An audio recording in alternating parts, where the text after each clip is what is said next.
जब भी किसी इंसान की अच्छी रेपुटेशन को डैमेज करा जाता है तो ऐसे डैमेज को डेफेमेशन यानी मानहानि रेफर किया जाता है। डेफेमेशन जनरली दो कैटेगरीज में डिवाइड होते हैं, लाइबल और स्लैंडर। लाइबल का मतलब होता है रिटन फॉर्म ऑफ डेफेमेशन और स्लैंडर का मतलब होता है स्पोकन या फिर oral form of defamation. Hello everyone, I am Vansh Nagpal and in today's session we are going to understand law of defamation in India. Defamatory statement का मतलब क्या होता है, डेफेमेशन के लिए क्या क्या चार एसेंशियल कंडीशंस है इंडिया के अंदर, इसमें कौन कौन से डिफेंसेस यूज हो सकते हैं, डेफेमेशन का इंडिया में सिविल नेचर है, क्रिमिनल नेचर है और इन्वेंडो डेफेमेशन का क्या मतलब होता है, ऐसे सभी क्वेश्चंस को आज के इस सेशन में हम लोग समझने वाले हैं। So let's begin the session.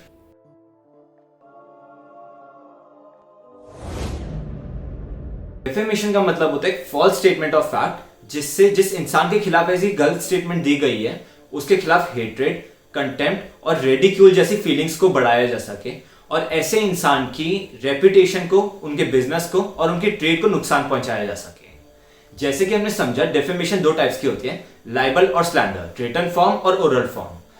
English law के अंदर सिर्फ रिटन फॉर्म ऑफ डेफेमेशन को रिकॉग्नाइज करा जाता है, इसी को सिर्फ पनिश किया जाता है, जबकि इंडियन लॉ के अंदर भले ही वो लाइबल हो या वो स्लैंडर हो, दोनों ही पनिशेबल होते हैं।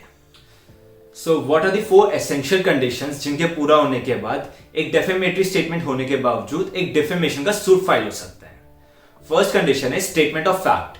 कभी भी जब डेफेमेशन का सूट फाइल करा जा रहा होता है तो वहां पे एक स्टेटमेंट ऑफ फैक्ट होनी चाहिए। अगर वो किसी का ओपिनियन होता है तो उसके बेसिस पे वहां पे डेफेमेशन का सूट फाइल नहीं कर सकते। फॉर एग्जाम्पल, मैंने अगर ये बोला कि एक्स चोर है तो यहाँ पे एक्स मेरे ऊपर डेफेमेशन का सूट फाइल कर सकता है, पर अगर मैं ये बोलता हूँ कि मुझे ऐसा लगता है, मेरे ओपिनियन में एक्स चोर है, तो फिर यहाँ पे एक्स मेरे ऊपर डेफेमेशन का सूट फाइल नहीं कर सकता।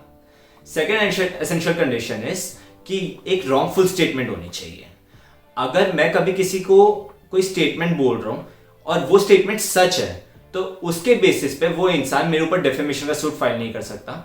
डेफेमेशन का सूट सिर्फ तब फाइल होता है जब एक झूठी स्टेटमेंट दी जाती है किसी इंसान को इंजर करने के लिए, उसके खिलाफ कोई झूठी अफवाह फैलाई जाती है। Third condition is publication of a statement. Publication का मतलब यहाँ पे ये नहीं है कि किसी मैगजीन में या फिर किसी न्यूज़पेपर के अंदर उस स्टेटमेंट को छपवाना जरूरी है। पब्लिकेशन यहाँ पे ये इंप्लाई करता है कि किसी तीसरे इंसान की प्रेजेंस होना मैंडेटरी होता है। फॉर एग्जाम्पल, अगर मैं आपको कोई डेरोगेटरी स्टेटमेंट बोलता हूँ और रूम में सिर्फ हम दोनों हैं तो यहाँ पे वो डेफेमेटरी स्टेटमेंट नहीं होगी, पर अगर रूम में 10 लोग और हैं, मेरी बात सुनने के बाद वो आपके खिलाफ एक नेगेटिव ओपिनियन अपने दिमाग में बना रहे हैं, तो ऐसे केस के अंदर ये डेफेमेशन होगा।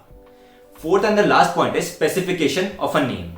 स्पेसिफिकेशन ऑफ अ नेम यहाँ पे इसलिए जरूरी होता है क्योंकि कभी भी अगर किसी जनरल क्लास ऑफ पीपल या ग्रुप ऑफ पीपल को टारगेट किया जाता है तो वहां पे कोई इंसान उठ के ये नहीं कह सकता कि ये डेफेमेटरी स्टेटमेंट मेरे लिए है।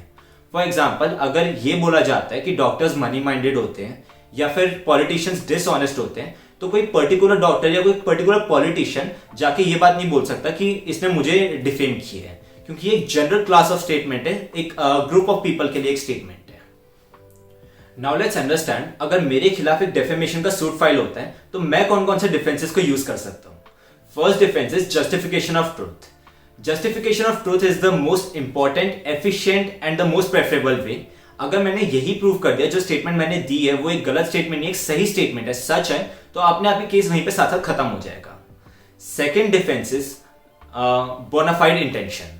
अगर मैं ये बोलता हूं कि मैंने जो चीज बोली थी मैंने अच्छी इंटेंशन से बोली थी, पब्लिक इंटरेस्ट को देखते हुए, पब्लिक इंटरेस्ट यहाँ पे एक की रोल प्ले करता है कि उससे पब्लिक का फायदा हो रहा है। फॉर एग्जांपल, मैंने एक पॉलिटिशियन के बारे में ये बोला कि इसे वोट मत दो बिकॉज ये उतना अच्छे से काम नहीं कर सकता, दूसरे इंसान को वोट दो, तो मैंने पब्लिक इंटरेस्ट को देखते हुए अगर ये चीज बोली है तो यहाँ पे वो पॉलिटिशियन मुझे सू नहीं कर सकता।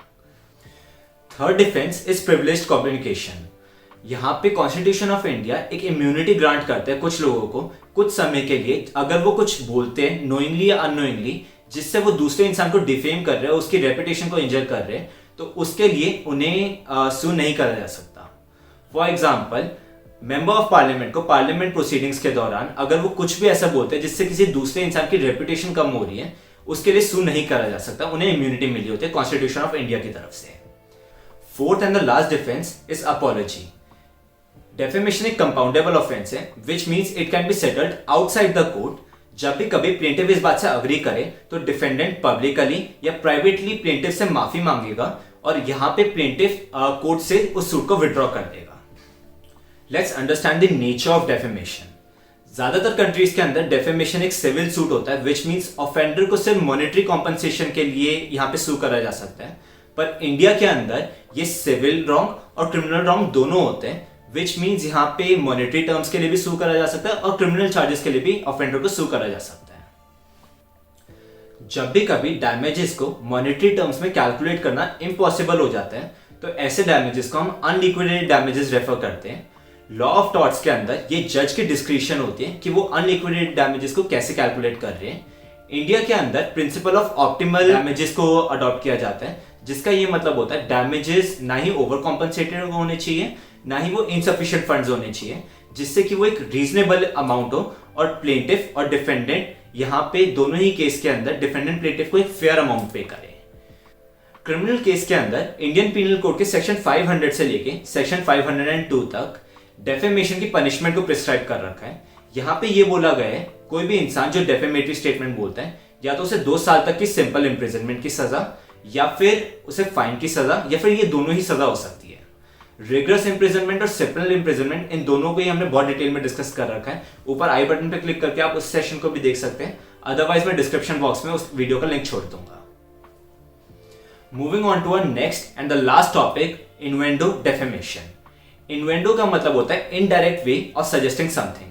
इन्वेंडो डेफेमेशन के केस के अंदर जब कोई स्टेटमेंट दी जाती है तो डायरेक्टली वो किसी इंसान की रेपुटेशन को हार्म नहीं करती, बट इनडायरेक्टली उस इंसान की रेपुटेशन को वो खराब करती है।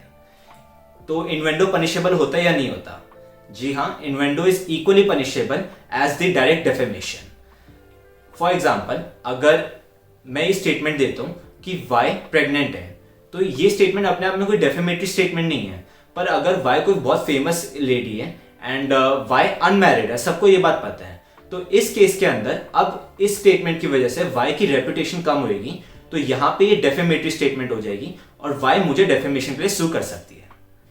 So that's it for today. I hope law of defamation का कंसेप्ट आपको क्लियर हो गया होगा। अगर आज के इस सेशन में आपको कुछ नया सीखने को मिला, just don't forget to like and share this video. And also अगर आपने चैनल को अब तक सब्सक्राइब नहीं करा, सब्सक्राइब जरूर कर लीजिए, साथ में बेल आइकन भी दबाइए। आपको हमारी सारी वीडियोस के रेगुलर नोटिफिकेशंस मिलते रहेंगे। Thank you so much, all the best, see you in next session.